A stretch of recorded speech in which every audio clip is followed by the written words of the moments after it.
Assalamualaikum warahmatullahi wabarakatuh. Halo semuanya, perkenalkan kami dari kelompok 1 yang beranggotakan saya Cisha Rihadiswari Putri dengan NIM 2403113068 dan teman saya yang bernama Syifa Maulida Rahma dengan NIM 2403135357 dan Dea Ananda Putri dengan NIM 2403113401. Pada kesempatan kali ini, kami akan mempresentasikan makalah yang berjudul Pengantar Data Science dan Penerapannya dalam Analisis Statistika.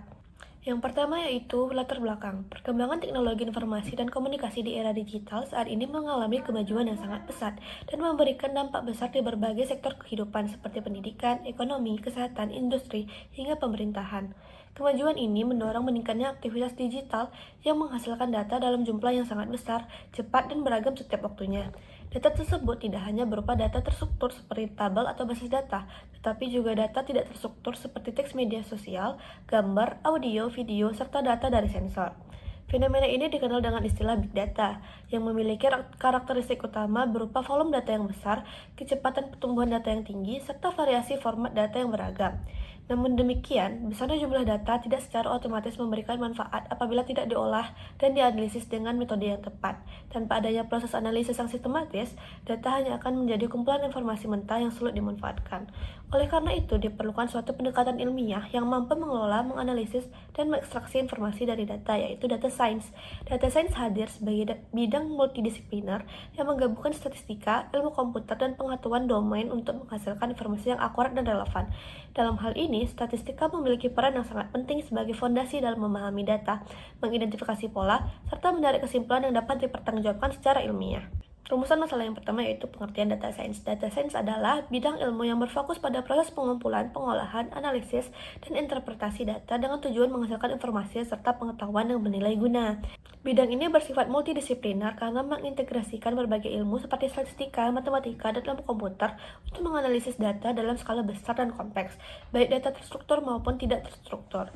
Dari perspektif statistika, data science memanfaatkan yang pertama yaitu statistika deskriptif untuk menggambarkan karakteristik data, yang kedua statistika inferensial untuk menarik kesimpulan dari sampel ke populasi, dan yang terakhir yaitu probabilitas dan uji hipotesis untuk mengukur ketidakpastian dan validitas data. Selain itu, data science juga melibatkan proses eksplorasi data untuk memahami pola, hubungan antar variabel, serta mendeteksi adanya pencilan atau outlier.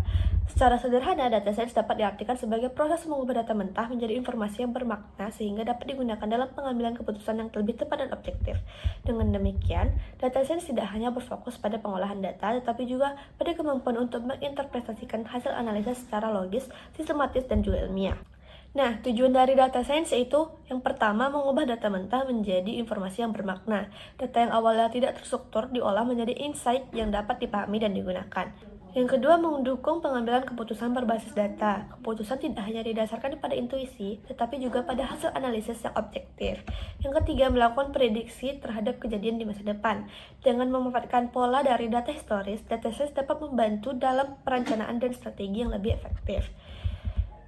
Peran data science sendiri yaitu pertama di bidang bisnis, digunakan untuk menganalisis perilaku pelanggan, mengidentifikasi tren pasar, serta meningkatkan strategi pemasaran. Yang kedua di bidang kesehatan, membantu dalam diagnosis penyakit, analisis data medis, serta pengembangan sistem prediksi kesehatan. Yang ketiga di bidang pendidikan, digunakan untuk menganalisis performa siswa, mengevaluasi proses pembelajaran, serta mendukung kebijakan pendidikan yang lebih tepat sasaran. Secara umum, data science berperan dalam meningkatkan efisiensi, efektivitas, serta kualitas pengambilan keputusan di berbagai sektor kehidupan. Sekian penjelasan dari saya, selanjutnya akan dijelaskan oleh teman saya Asyifa Maulida. Kepada Syifa, saya persilakan. Asyifa Maulida Rahma dengan NIM 2403135357 akan melanjutkan presentasi dari teman saya. Fokus utama saya adalah menjelaskan alur proses data science, mulai dari bagaimana suatu masalah dirumuskan, bagaimana data dikumpulkan dipersiapkan, sampai bagaimana data dianalisis, dimodelkan, dan hasil diinterpretasikan. Selain itu, saya juga membahas dua konsep penting dalam pengolahan data, yaitu Data Reduction dan Principal Component Analysis atau PCA. Yang keduanya berperan dalam menyederhanakan data tanpa menghilangkan informasi penting. Yang pertama adalah Problem Definition. Tahap paling awal dalam proses data science adalah merumuskan masalah. Di sini kita menentukan apa tujuan analisis dan apa pertanyaan yang ingin dijawab. Tahap ini sangat penting karena mempengaruhi jenis data yang harus dikumpulkan dan model yang akan digunakan. Kemudian ada data collection. Setelah masalah jelas, tahap berikutnya adalah mengumpulkan data dari sumber yang relevan. Data dapat berasal dari basis data, survei, sensor, media sosial, atau sumber eksternal lainnya. Kualitas dan kelengkapan data sangat mempengaruhi keberhasilan dari tahap berikutnya. Kemudian ada data cleaning. Ini adalah tahap memastikan data bersih dan siap dipakai, meliputi penanganan missing values, menghapus duplikasi, memperbaiki kesalahan pencatatan, dan menyeragamkan format. Pembersihan data penting untuk menghindari bias dan menjaga akurasi analisis. Selanjutnya ada exploratory data analysis. Di sini, tahap eksplorasi data dilakukan untuk memahami pola, tren, dan hubungan antar variabel. EDA menggunakan statistik deskriptif dan visualisasi seperti histogram, box plot, dan scatter plot. Hasil EDA memandu kita memilih model atau teknik analisis yang tepat. Selanjutnya, ada data modeling. Pada tahap ini dibuat model statistik atau machine learning yang sesuai dengan kebutuhan. Contoh model seperti regresi linear, regresi logistik, klasifikasi, clustering, time series. Pemilihan model mempertimbangkan asumsi statistik, interpretasi, dan kemampuan prediksi. Selanjutnya ada evaluasi model. Setelah model dibangun, kita menguji performanya menggunakan metrik tertentu seperti akurasi precision, recall, MSA, RMSA, cross-validation. Tujuannya memastikan model tidak overfitting dan bisa bekerja baik pada data baru. Selanjutnya ada implementasi dan komunikasi. Tahap terakhir adalah menyampaikan data analisis dalam bentuk laporan grafik atau dashboard. Komunikasi yang baik penting agar hasil analisis dapat digunakan untuk pengambilan keputusan.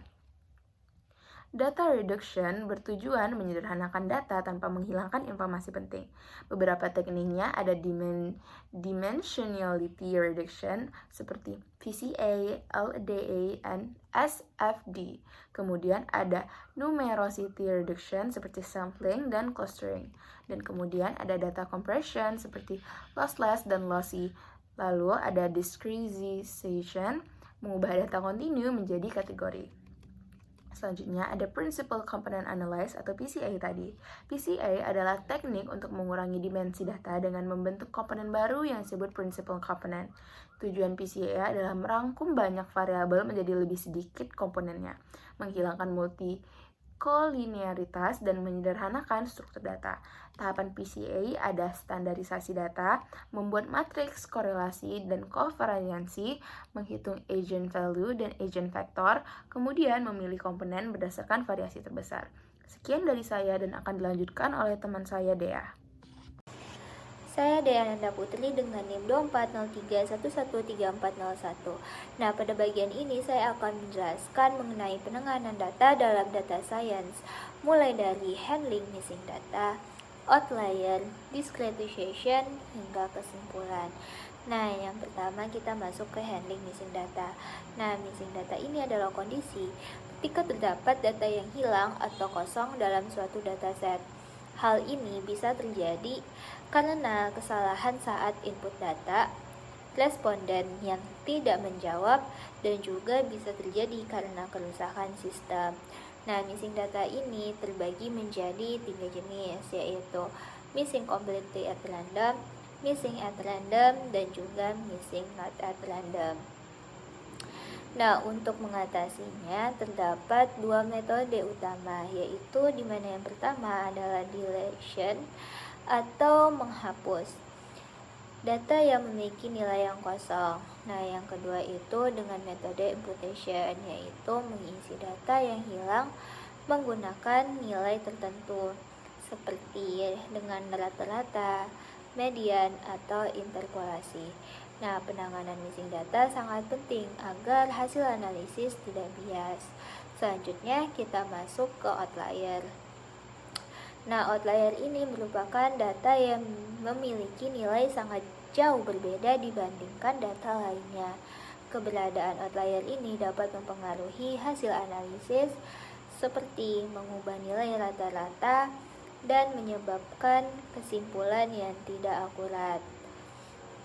Nah, ada beberapa metode yang digunakan untuk mendeteksi keberadaan outlier ini, yaitu dengan box plot, histogram, z-score, dan metode IQR. Oleh karena itu, outlier perlu dideteksi dan ditangani agar hasil analisis menjadi lebih akurat dan dapat dipercaya. Nah, berikutnya adalah discretization, di mana discretization ini adalah proses mengubah data numerik atau kontinu menjadi bentuk kategori. Nah, kita ambil contohnya data umur. Data umur dapat diubah menjadi kategori seperti anak-anak, remaja, dan dewasa. Nah, metode discretization yang umum digunakan itu adalah equality, yaitu membagi data ke dalam interval dengan lebar yang sama. Dan juga ada equal frequency, di mana yaitu membagi data sehingga setiap kelompok memiliki jumlah data yang hampir sama. Nah, discretization ini bertujuan untuk mempermudah analisis, mengurangi noise, serta meningkatkan performa model. Selanjutnya, kita masuk ke studi kasus yang telah kami bahas pada makalah, di mana kami melakukan pengolahan data nilai mahasiswa. Dalam kasus ini ditemukan adanya missing value dan outlier. Nah, missing value ini diatasi dengan metode mean, yaitu mengganti nilai kosong dengan rata-rata, dan outlier dihapus menggunakan metode AQR. Nah, setelah dilakukan PCA untuk menyederhanakan variabel sehingga data menjadi lebih mudah dianalisis.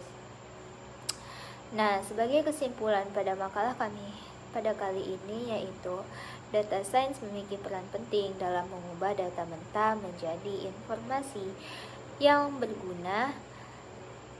Dalam prosesnya terdapat beberapa teknik penting seperti data reduction, handling missing data, deteksi outlier, dan discretization.